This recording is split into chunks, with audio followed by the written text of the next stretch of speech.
खुलुमबाय स्टुडिअ दं आङो राकेश रामसियारि बे समाव नोंथांमोननो मोनसे गोख्रों रादाब लानानै फैदों। बे समाव क'क्राझाराव थानाय जे आर.एन.बी रुपनाथ ब्रह्म सिभिल हस्पिटाल बे सिभिल हस्पिटालखौ जेरै दं बिदिनो जुदि लाखिफिनाब्ला गोबाव सम थामहिनबा आन्दोलन खालामबाय थागोन होननानै बुंनायखौ नुनो मोनदों। क'क्राझाराव रायजो दले बले ओলাই पेলাই प्रटेस्ट কৰি আছে আজি 4 দিন হ'ল আৰু যদি এইখিনিতে চৰকাৰে নামানে আমাৰ দাবিটো তেতিয়াহ'লে আমাৰ আন্দোলনটো আৰু জোৰদাৰ হ'ব। नोंथांमोना मिथिगौ दे साननैसो सिगांनिफ्रायनो जे क'क्राझाराव थानाय जे रुपनाथ ब्रह्म सिभिल हस्पिटाल बे हस्पिटालनि गासैबो खामानि मावथिखौ जेरै दं बेफोरबायदिनो सिगांनि समाव जेरै दं बेफोरबायदिनो लाखिनांगौनि थाखाय बा बे समाव क'क्राझारावनो थानाय जे क'क्राझार मेडिकेल कलेज बे क'क्राझार मेडिकेल कलेजजों मार्च खालामालासिनो थामहिनबा बेनि जे फाहामथाय होनायखौ बेवहाय शिफ्टिं खालामालासिनो जेरै दं बेफोरबायदि लानो थाखाय दाबि खालामबाय थानायखौ नुनो मोनदों। नोंथांमोना मिथिगौ जे क'क्राझारावनो थानाय जे क'क्राझार सिभिल हस्पिटाल थामहिनबा आर.एन.बी रुपनाथ ब्रह्म सिभिल हस्पिटाल बेखौ जेरै दं एरैनो बेनि खामानिया सिगाङाव जेरै दं बेफोरबायदिनो मावलांबाय थानांगौ होननानै दाबि खालामनायखौ नुनो मोनदों। बावैसो साननि सिगाङाव गोबां दैदेनगिरिफोरानो बे समाव सोमावसारनाय हाबाफारि लानायखौ नुनो मोनदों आरो थिग बेबायदिनो BTCनि बरगय डिप्युटी चिफ बिथां खाम्फा बरगयारिबो बे समाव बिसायख'थिनि उनाव बे समाव आर.एन.बी सिभिल हस्पिटालनि थाखाय बिथाङाबो बे समाव धरना होनाय बे हाबाफारियाव बाहागो लानायखौ नुनो मोनदों। बिथाङा बुंदों बे समाव बे जोंनि जुदि दाबिखौ मानियाब्ला आन्थोर जयै बे समाव सोमावसारनाय हाबाफारि लाबाय थागोन होननानै बाथ्रा बुंनायखौ नुनो मोनदों। गाबोननि समाव बे समाव क'क्राझारबासि बिथांमोनखौ लैहोर फैनानै मोनसे रेलि हाबाफारियाव बाहागो लानो थाखाय खावलायदों बिथां खाम्फा बरगयारिया गाबोननि सानाव मोनसे रेलि लागोन आरो बे रेलियाव गासैखौ बाहागो लानो थाखाय बिथाङा खावलायदों आरो बेनि अनगायैबो बेखौबो जुदि सरकारा बे समाव मानियाब्ला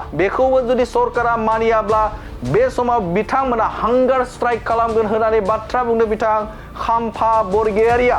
हांगार स्ट्राइकखौबो जुदि मानियाब्ला बे समाव BTC सेक्रेटारियेट गेटखौ बे समाव बन्द खालामगोन होननानै बाथ्रा बुंदों। थामहिनबा ताला मारिनो थाखाय बाध्य जागोन होननानै बाथ्रा बुंदों बिथां खाम्फा बरगयारिया। আমাৰ দাবিটো তেতিয়াহ'লে আমাৰ আন্দোলনটো আৰু জোৰদাৰ হ'ব। কালিৰ পৰা আমি গোটেই কক্ৰাঝাৰ টাউনৰ ৰাস্তা দি খোজকাঢ়ি আমি প্ৰটেষ্ট কৰিম, আমি ৰেলী কৰিম। ইয়াতো যদি নামানে তেতিয়াহ'লে আমি আকৌ হাংগাৰ ষ্ট্ৰাইক প্ৰগ্ৰাম ল'ম আৰু যদি প্ৰয়োজন হয় BTC যি অফিচ সেক্ৰেটাৰিয়েট ইয়াৰ গেটৰ তালাটো আমি মাৰিম।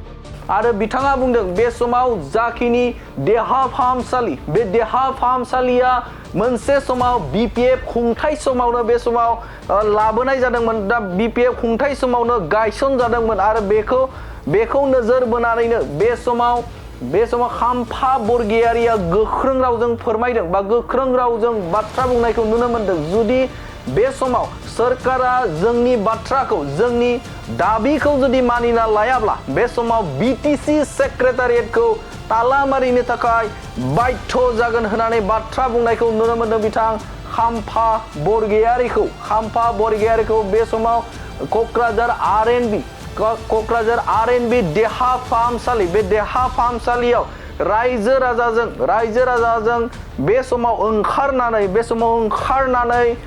धरना होनायखौ नुनो मोनदों आरो दिनैनि बे हाबाफारिया आसामनि बारगय मन्त्रि बिथां प्रमिला रानी ब्रह्मआबो बे हाबाफारियाव बाहागो लानायखौ नुनो मोनदों आरो बे समाव जेरै दं ओरैहाय रुपनाथ ब्रह्म सिभिल हस्पिटाला जेरै दं एरैहाय बेफोरबायदिनो थाबाय थानांगौ होननानै बाथ्रा बुंदों आरो बेखौ जुदि मावफुङाब्ला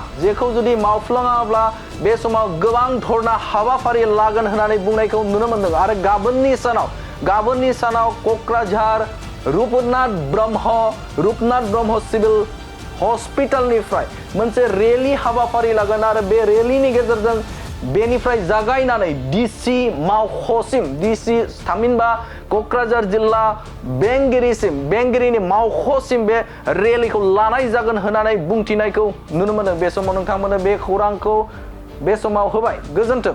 जिल्लाবোৰ আজি ভাৰতৰ লগত আছে আৰু অসমৰ লগত আছে। নহ'লে আমি আজি বাংলাদেশত চিটিজেন হলো হয়। তেনেকুৱা ব্যক্তিৰ নামত এই চিভিল হস্পিটালখন ৰাখা হৈছে আৰু তেখেতৰ নামত কোনো এটা অনুষ্ঠান প্ৰতিষ্ঠান আমি দেখিবলৈ পোৱা নাই। গতিকে তেনেকুৱা ব্যক্তিৰ নামৰ যি এটা অনুষ্ঠান আছে চিভিল হস্পিটাল, এইখন যদি ধ্বংস কৰা হয় তেতিয়াহ'লে ৰূপনাথ ব্ৰহ্মৰ তেখেতক মানে অপমান কৰা হ'ব। আমি কোনো কাৰণত এইটো হ'বলৈ নিদিম।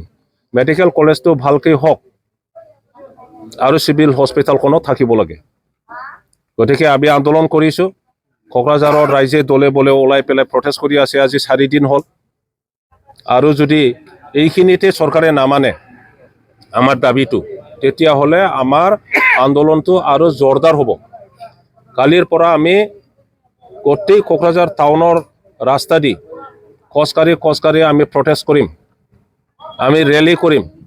ইয়াতো যদি নামানে তেতিয়াহ'লে আমি আকৌ হাংগাৰ ষ্ট্ৰাইক প্ৰগ্ৰাম ল'ম আৰু যদি প্ৰয়োজন হয় BTC যি অফিচ ছেক্ৰেটাৰিয়েট ইয়াৰ গেটৰ তালাটো আমি মাৰিম। কাৰণ সেই BTC নেতাবিলাকে নুবুজে তেখেতসকলে মেডিকেল কলেজ বনোৱা নাই, আমি মেডিকেল কলেজ বনাইছোঁ। BPF চৰকাৰৰ দিনৰ হাগ্ৰামা মহিলাৰীৰ নেতৃত্বত মেডিকেল কলেজ স্থাপন হৈছে কোকৰাঝাৰত। আমি কোনোদিন কোৱা নাই যে মেডিকেল কলেজ স্থাপন হ'ল চিভিল হস্পিটালখন নাইকিয়া হ'ব লাগে। এই চিভিল হস্পিটালখন আৰু থাকিব নোৱাৰে, এইটো আমাৰ সিদ্ধান্তত নাই, আমাৰ উদ্দেশ্যত নাই। চিভিল হস্পিটাল বেলেগ আৰু মেডিকেল কলেজ বেলেগ। আজি চৰকাৰে কিবা এটা কাৰণত য'ত মেডিকেল কলেজ স্থাপন হয় তাতে চিভিল হস্পিটাল নাথাকিব বুলি কিবা যদি সিদ্ধান্ত লৈছে, আপোনালোকে সেই সিদ্ধান্ত সলনি কৰক। गोजोनथाव खौरां। क'क्राझार सहरनि जेडि र'डजों नांजाबनाय गोजोनपुरी रयेल एनफिल्ड श'रुमनि गोजौआव थानाय सेन्ट्रेल भारत सेबक समाजजों गनायथि होजानाय आइएफआ BM इन्स्टिट्युट अफ पेरामेडिक्सआ नोंथांमोननो लानानै फैदों देहा जोथोन लाखिनायनि माखासे आयदा। लोगोसे 2024-25 मायथाइनि मुं थिसननाया सोलिगासिनो दं आरो फैगौ जोबथा जुन दानसिम मुं थिसननाया सोलिबाय थागोन। 12 एबा HS नि उथ्रिसारनाय बिजाथि एबा फरायसाफोरा बे पेरामेडिक्सआव गावारि सोलोंथायखौ लानो हागोन। क'क्राझार सहरनि गोजोनपुरी एबा गांजिमा बाजारजों नांजाबनाय आइएफआ BM इन्स्टिट्युट अफ पेरामेडिक्सआ नोंथांमोननि थाखाय गोदान मुं थिसननाय आयदाफोरा जाबाय medical laboratory technology, first aid patient care and assistant nursing, OT technician, ICU technician, radiology टेक्निशियान।